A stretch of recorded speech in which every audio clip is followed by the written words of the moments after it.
Bismillah. Assalamualaikum warahmatullahi wabarakatuh. Innal hamdalillah nahmaduhu wa nasta'inuhu wa nastaghfiruh wa na'udzu billahi min syururi anfusina wa min sayyiati a'malina. May yahdihillahu fala mudhillalah wa may yudlil fala hadiyalah. Asyhadu an la ilaha illallah wa asyhadu anna Muhammadan abduhu wa rasuluh la nabiyya wa la rasulahu ba'dah. Qala ta'ala ya ayyuhalladzina amanu taqullaha haqqa tuqatih wa la tamutunna illa wa antum muslimun. Wa qala aidan ya ayyuhan nasu ubudu rabbakumul ladzi khalaqakum min nafsin wahidah wa khalaqa minha zawjaha wa bassa minhuma rijalan katsiran wa nisaa'a wattaqullaha alladzi tasaaluna bihi wal arham innallaha kana 'alaikum raqiba. Amma ba'd. Segala puji bagi Allah, Rabb semesta alam, yang telah memberikan kita banyak nikmat, sehingga kita masih bisa untuk menuntut ilmu, dan kita masih diberikan kenikmatan, yaitu kenikmatan iman, yang mana kenikmatan ini sangat agung. Tidak semua orang mendapatkan kenikmatan ini. Dan jika kita menghitung nikmat-nikmat Allah, maka kita tidak akan mampu untuk menghitungnya. Sungguh nikmat yang harus kita syukuri. Dan juga selawat serta salam semoga selalu tercurahkan kepada junjungan kita Nabi Muhammad SAW beserta para sahabatnya, para keluarganya, para istri-istrinya, dan para pengikutnya hingga akhir zaman kelak. Berkurban adalah suatu ibadah. Maka jika itu adalah ibadah harus ditujukan kepada Allah. Agungnya ibadah kurban, Allah menyandingkan di dalam Al-Quran perintah sholat dengan perintah berkurban.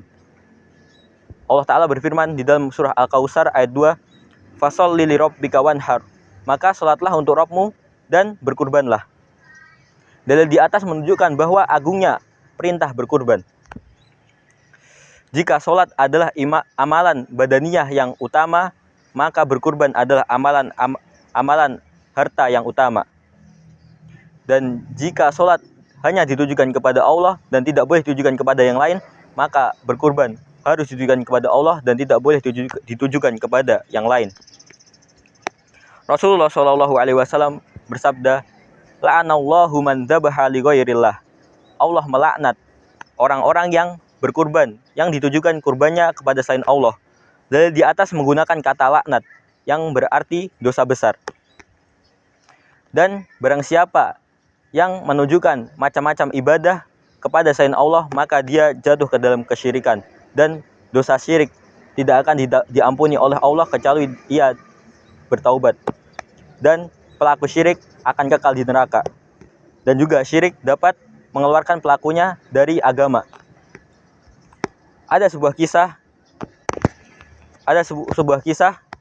dari Rasulullah SAW bersabda, Nabi SAW bersabda, seorang masuk surga disebabkan seekor lalat, dan seorang lainnya masuk neraka disebabkan seekor lalat. Bagaimana itu bisa terjadi, wahai Rasulullah? Tanya para sahabat. Beliau kemudian menjelaskan, ada dua orang yang melewati sebuah kaum, yang mana ketika ia ingin melewatinya, ia harus mempersembahkan sesuatu kepada berhala. Mereka mengatakan kepada salah satunya, persembahkanlah sesuatu kepada berhala. Lalu dia menjawab, aku tidak punya apa-apa untuk aku persembahkan. Lalu dia menjawab, persembahkanlah sesuatu walaupun hanya seekor lalat. Lalu dia mempersembahkan seekor lalat kepada berhala, dan dia diperbolehkan untuk melewati, akan tapi dia masuk ke dalam neraka. Dan yang satunya ditanya oleh mereka, persembahkanlah sesuatu kepada berhala. Lalu dia menjawab, aku tidak menyembahkan sesuatu apapun kepada selain Allah. Lalu mereka membunuhnya dengan memenggal lehernya. Kisah di atas menunjukkan bahwa pentingnya kita memegang teguh tauhid. Kita tidak boleh melepas tauhid kita. Kita harus memegangnya. Dan kita tidak boleh menggadaikan tauhid kita dengan sesuatu apapun, meskipun nyawa taruhannya. Akan tapi zaman sekarang sangat miris. Banyak orang mempermudah-mudah untuk mempersembahkan sesuatu kepada selain Allah, padahal itu dosanya sangat besar.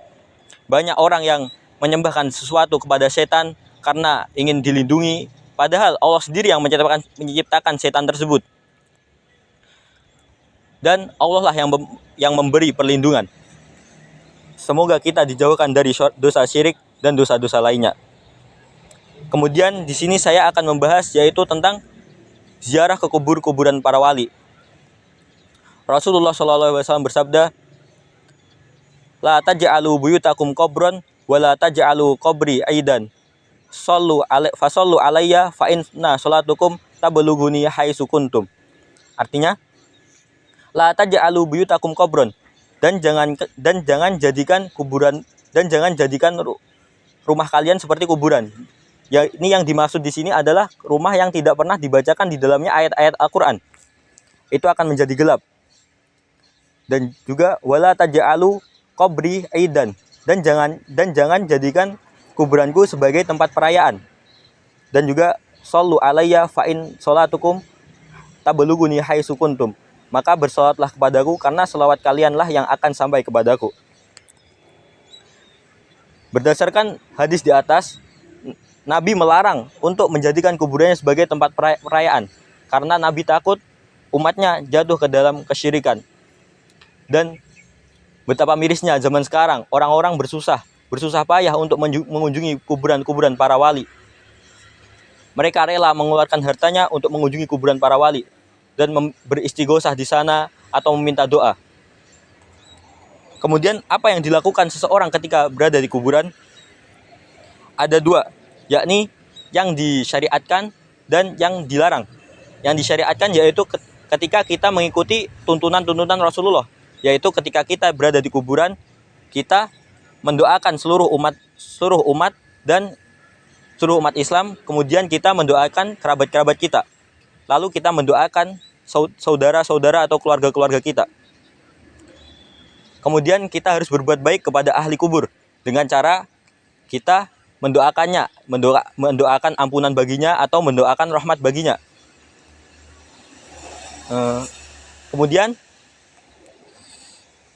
hal-hal yang dilarang ketika di kuburan terbagi menjadi dua, yaitu yang pertama yaitu wasilah menuju kesyirikan, yaitu ketika kita mengusap-ngusap kuburan atau bertawasul dengan kuburan atau tawaf di kuburan atau berbuat gulu kepada kuburan, yaitu itu wasilah menuju kesyirikan. Dan juga ada yang masuk ke dalam kekufuran, yaitu ketika kita meminta doa kepada kuburan atau beristighosah, yaitu meminta perlindungan kepada kuburan atau meyakini bahwa kuburan tersebut bisa mendatangkan madzarat atau manfaat.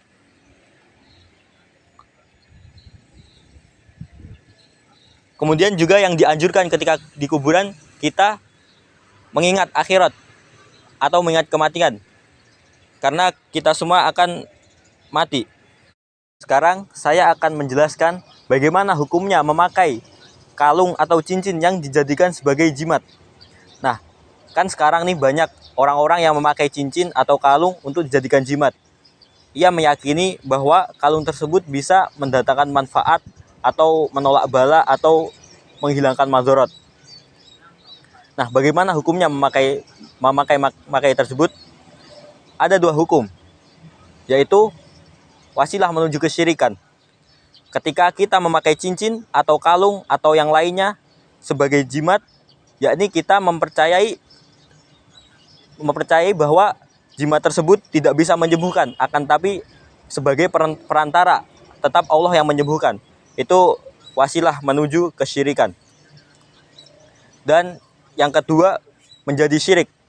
Ketika kita memakai jimat atau kalung tersebut, kita mempercayai 100% bahwa jimat atau kalung atau yang lainnya tersebut bisa menghilangkan madzarat atau menghilangkan madzarat atau mendatangkan manfaat.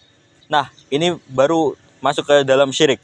Ingat, dosa syirik tidak diampuni, dan dosa syirik tidak diampuni kecuali kita bertaubat, dan juga dosa syirik dapat mengeluarkan pelakunya dari agama. Akan tetapi jika kita melakukan kesyirikan, hendaknya kita langsung bertaubat dengan sebenar-benarnya taubat kepada Allah dan menyesal telah menyekutukan Allah dan berjanji, bertekad tidak mengulangi dosa tersebut. Mungkin sekian yang bisa saya sampaikan, kurang lebihnya mohon maaf. Akhirul kalam, syukran ala husni istimamikum wa ihtimamikum. Syukran ala husni istima'ikum. Wassalamualaikum warahmatullahi wabarakatuh.